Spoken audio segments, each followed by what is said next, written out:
Good morning, everyone. Welcome to our daily gratitude and affirmation walk. Thank you so much for being here. It's actually kind of warm out today.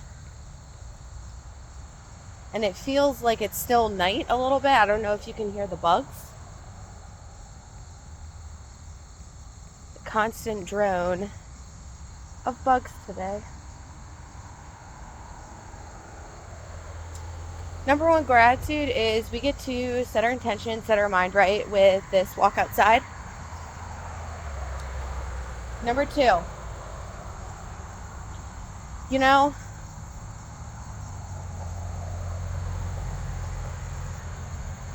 crazy things just keep happening in my days, but you know what? That ended yesterday.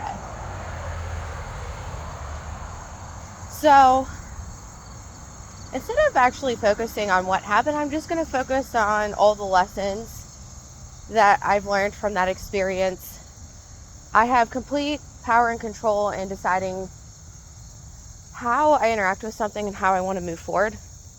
And I think a lot of times we ruminate in something, we get attached to it, and that's what keeps us stuck.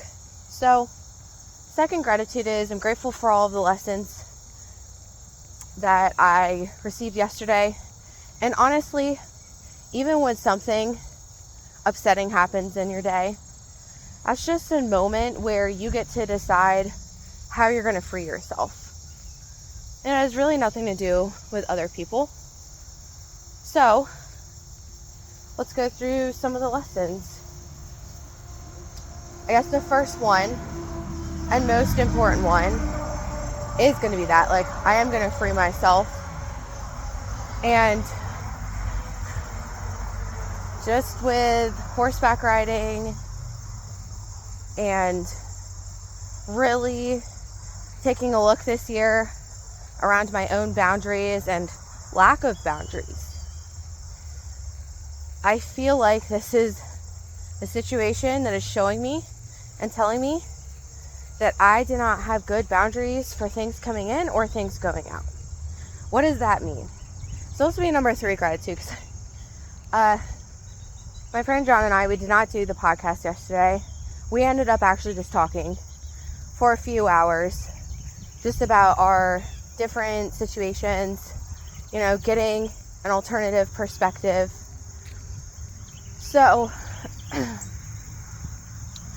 boundaries, in versus out. There's a lot of times where covertly, I think, we allow people to overstep our boundaries, our boundary line, should I say, because the boundary may or may not even be there, and we just don't know that. So I'll give you an example of this that I've already talked to my friend about. And a lot of times with boundaries, 99% of the time, people aren't doing it with malicious intent.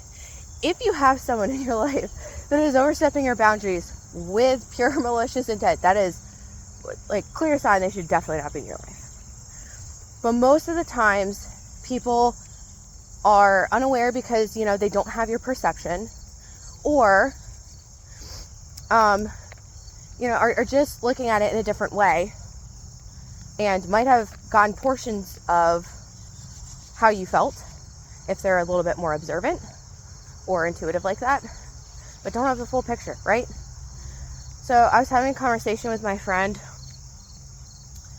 and he was like, I'm worried that you're taking too much on, and, down the line, it might not be this way now, but down the line, you might look at what I'm doing as not enough. And I'm like, hold up, trust me that I will actually bring to the table those situations for us to talk about, and anything that's going on in my life is not really impacting you, right now. And if it is, that's when, I would assume and expect that you would bring it up. So it was a really good conversation. And again, how does that relate to inner and outer boundaries? By him saying, I just really care about you, or your mental state and your health, and worry about what taking all this on is doing, considering everything else you have going on in life. That sounds like really good, right? And he meant it in a very positive way. But the thing is, and this is where like the covertness comes in, by me allowing him to by me accepting that state and that reality without even checking in with myself as to what really is going on and or deciding if I share that sentiment, that's where a boundary gets crossed. And that's also why I said something, because anytime you have the emotion of annoyance or anger come up, there's a clear boundary that's been violated. And again, 99% of the time, it is not with the intent to violate a boundary. We just don't communicate our boundaries and or uphold our boundaries. It's just something I'm a lot more aware about because I've been working on this, and horseback riding forces you to work on this. So, by me saying, hey, totally understand, but we haven't even reached a situation where this is impacted in the way that you're talking. So trust me to be a strong partner in this. And that's it too. I think a lot of times we don't trust our partners. It's another thing horseback riding teaches you. So I guess this could be like a 3 and 4 gratitude, right? Third gratitude is I'm aware that in this other situation that occurred yesterday, that there's both my boundaries that I overstepped and other boundaries that I had allowed to influence my own personal world. That's what I mean by like coming in and going out. So because of that, and number 4 is I'm grateful I'm giving myself freedom to just be me and do what was working before. I think one way that I need to establish healthier boundaries about what goes out is by being very solidly present in myself and not being so influenced by the world around me and what I think other people want. So we're gonna just go with this. See how it goes. But you know what? It was just a lesson to be more true to myself. Number 5 for the day. My meals came yesterday. So we have, what's it? Scallops. Yeah. Scallops and pasta. I ate that yesterday. That was really good. And it was very light. It didn't taste fishy. I don't really like seafood like that. I have flank steak with pepper relish. I have French onion chicken.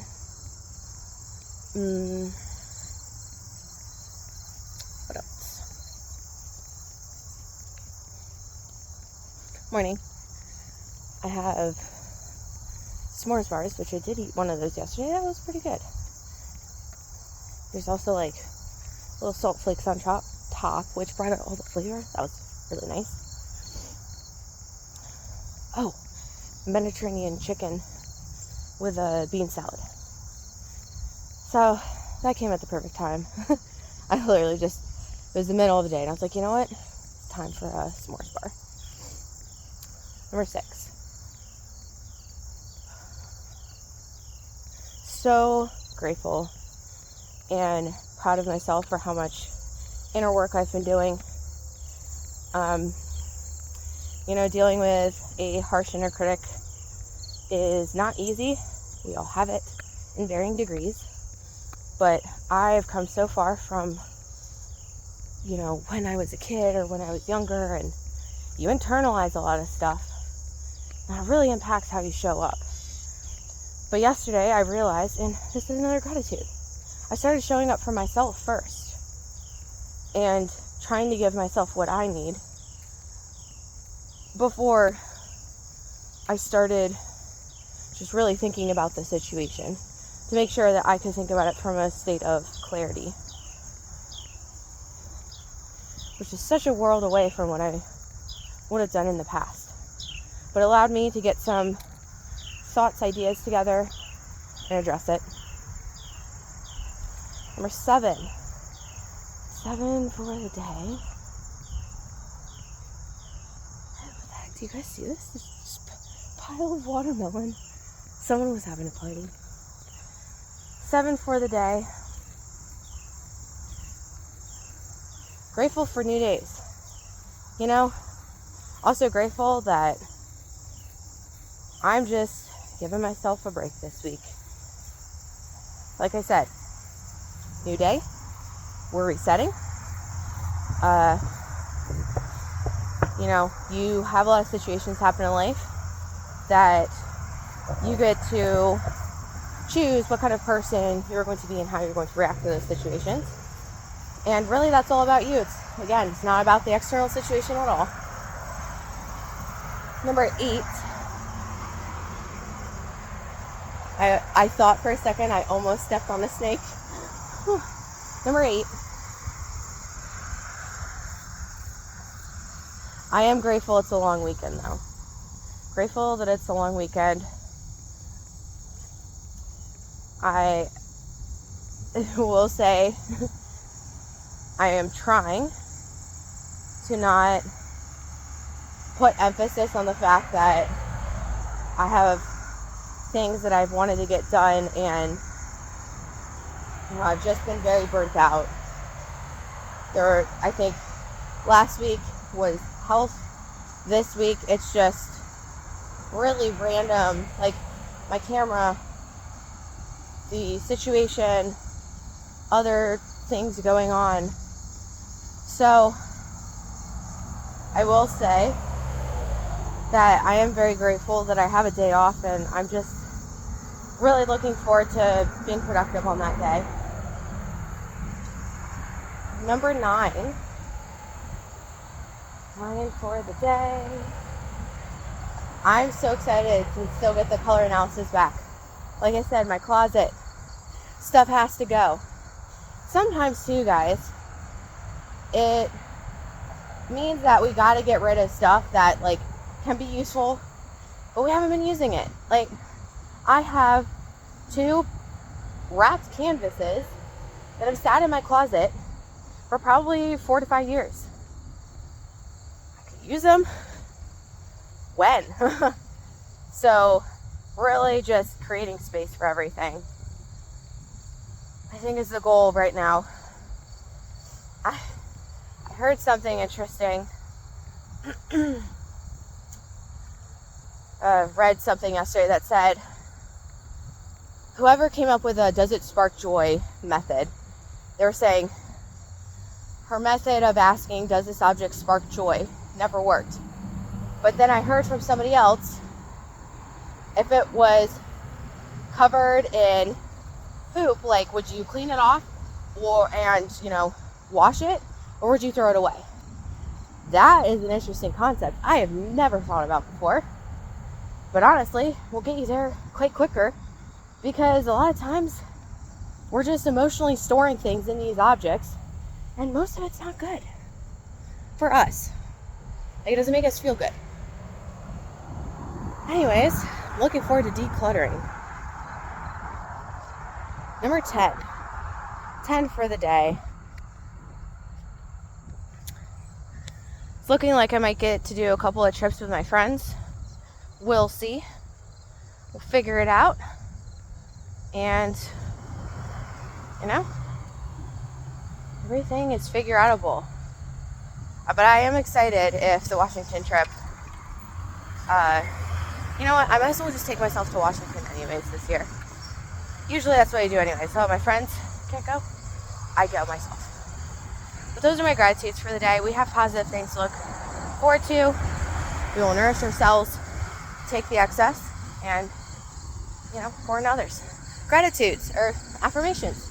Number 1, as always, I'm divinely guided and supported. I can ask for help whenever I need it. I ask for help today. Number 2, everything is figure outable. I have infinite possibilities and solutions. I choose what is most fun, loving, nourishing, and inviting. Number 3, miracles are a common occurrence. Can be seen throughout my day. I love to see them. Number 4, I'm healed and healthy. Anything I'm currently experiencing has the solution that I'm working towards. Number 5, sleep is my divine practice. Deep, refreshing, peaceful, healing, soul-refreshing sleep is available to me each and every night. Tonight and every night. Also, guys, heartburn is going away. I'm so thankful for that. My stomach, still not 100%. Heartburn, though, whatever. I can deal with my stomach. Number 6, I'm not going to stress. Everything is being worked out for my ultimate good. Again, guys, you choose how you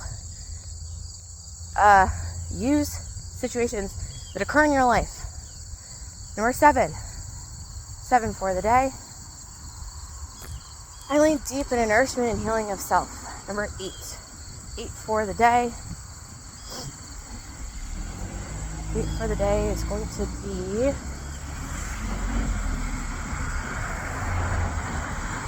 I will pour into myself and I give of the excess. 9, I'm freaking powerful and I powerfully show up and I'm present and solid in my current moment. I bring forth the desires that I have. And 10 for the day. What a beautiful, amazing day to be alive. Let's claim the day, our accomplishments, what we want to do, be, see, hear, feel, experience. And let's just be so grateful for the fact that we're even alive to get to experience it and make changes. That is all for today, guys. Love you all. What are you grateful for? What are you affirming for your day? How are you doing? Hopefully your week, this is a reset point. Again, Wednesday's reset point. But I love you guys, and I will talk to you later. Bye.